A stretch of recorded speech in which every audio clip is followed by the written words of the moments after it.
So, can honestly a sequel to an original masterpiece succeed and actually go beyond the original movie? Let's talk about that.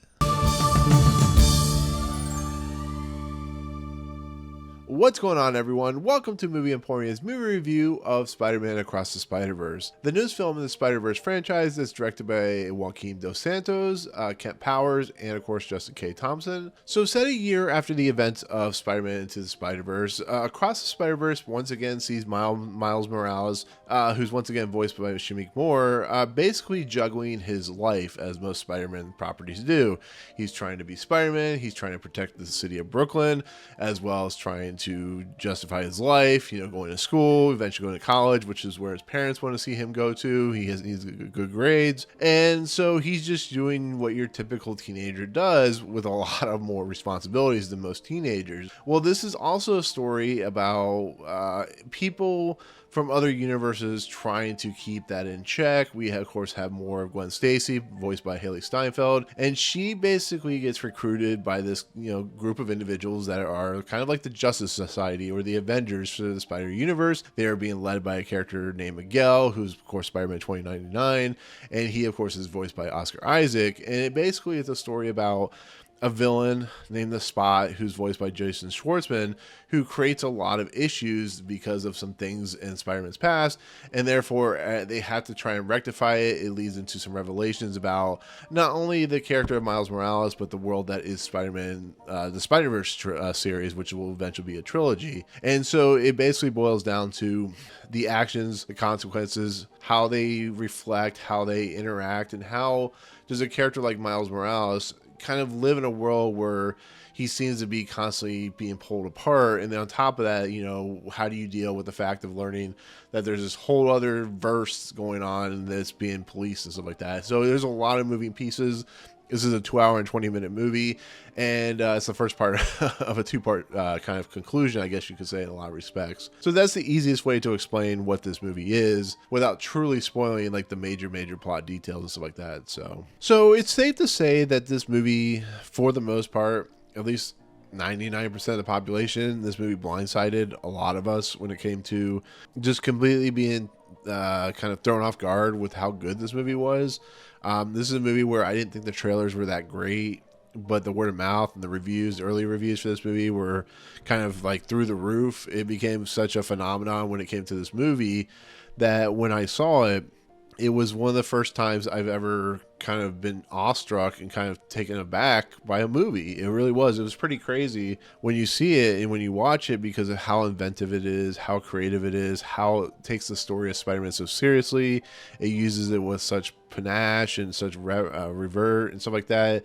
But it was a movie that had a lot of heart. It was very creative, and it had different directors than what this has, just for whatever reason. But the funny thing is, this movie, the sequel was supposed to come out like 2 years ago, but because of the pandemic, it got pushed back, and they got a chance to work on it. But it didn't stop it from being one of my most anticipated. Actually, it was my most anticipated movie this year because Mission Impossible kept getting pushed back. But it became my most anticipated just because of the reasons of the original movie being how impactful that movie was for me. And so going into a movie like this, yes, you're going to be a little skeptical because like you're questioning 3 new directors. Can they really deliver on the idea and concepts of what Spider-Man is in this universe? And can they make it impactful? Can they make, can they expand upon it and just be creative and just continue what makes this franchise so good at this point? And yeah, this movie is incredible. It's phenomenal. I, at this point, will be putting this above the first movie when it comes to pure creativeness, when it comes to pure storytelling, when it comes to pure heart. And we're already talking about a masterpiece when it comes to the first movie. And this movie is something truly special. It's a movie that's the first part of a 2-parter, but it is so well told. It is so heartfelt. It is so dark, but it is also meaningful. It actually takes chances and delivers on those chances. It uses the animation style and creates some really unique stuff that is art, that goes beyond even the first movie. It's a movie that, though is a little longer than it needs to be, which I will agree it is a little too long, is an absolutely spectacular, wonderful, absolutely mesmerizing piece of entertainment. This movie is going to go down.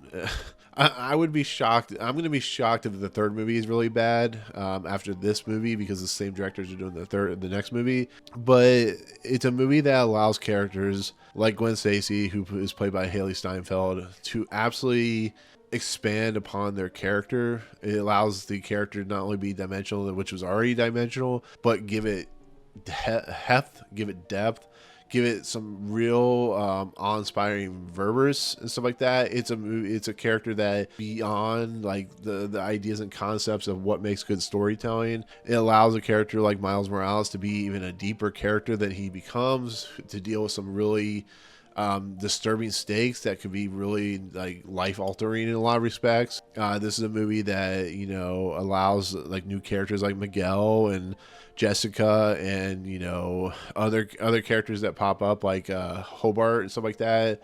Hobby, who is played Spider-Punk, who's played by Daniel Kaluuya, who plays Spider-Punk, to really just have some real interesting moments. Like the stuff that happens in this movie, it just continues to astound me about how individuals and people can take a material, take a story, and completely expand upon it, completely just delve into something really truly special, and just completely knock it out of the park. This is a movie that just, it takes its time, it delivers on that time, and absolutely just feels authentic. And it's really impressive because it's really hard to do. It's really hard to make a sequel. This is like, getting into like The Dark Knight or Empire Strikes Back, where you basically take that lightning in a bottle and you keep striking it with many more bolts of lightning. I mean, it's pretty impressive stuff to watch. And when you have returning characters, like I said, like Gwen Stacy and Peter B. Parker, you have the family members like, Jefferson Davis and Rio Morales.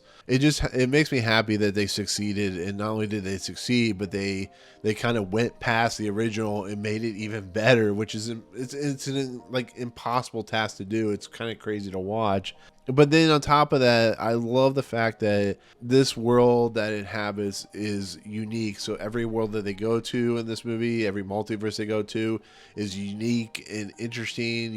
Gwen Stacy's world is completely different than maybe Peter Parker's world or maybe Miles Morales' world. The use of like the different colors and like pastels and like the comic booky world, and there's some other multiverse stuff in here that's really neat and kind of inventive in a lot of respects, and I won't spoil too much of it, but the worlds that are inhabited are just uniquely different from each one, and it's great. When we see all the Spider-Man, they're all uniquely created in their own right. Apparently there's more Spider-Man that we haven't seen that will be in Beyond the Spider-Verse, but it uses those characters in fascinating fashions. It feels like this world is inhabited with really interesting dynamical stuff. And the one thing that this movie does well is you have all these Spider-Man you have to juggle with, like the background characters and the different ones you'll see from like the different properties and comic books and stuff like that. But it also allows just a handful of Spider-Man to get most of the limelight, and I'm perfectly all right with that because they're so well written and so dynamically